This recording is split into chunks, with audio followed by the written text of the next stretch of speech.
বাবা, আমরা যেটা করতেছি এটা পাপ না? ওই সাইডে যেও না মা, আমার তো বংশ রক্ষা করতে হবে, তাই না?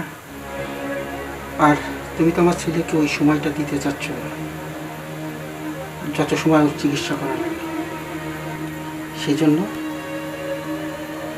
আমার বংশ রক্ষা করার জন্য এটা ছাড়া আর কোনো উপায় নেই।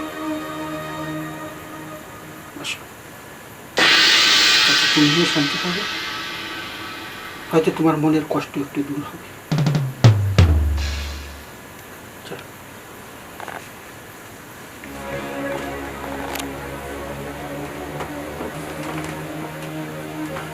বৌমা, আজকের থেকে তোমার সাথে আমার সাথে যে সম্পর্ক, আমার ছেলে ঠিক না হওয়া পর্যন্ত এভাবে চলতে থাকবে, ঠিক আছে?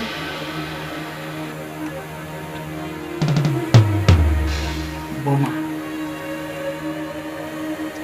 আর এই ব্যাপারটা শুধু তোমার ভিতরে আর আমার ভিতরে থাকবে, ঠিক আছে?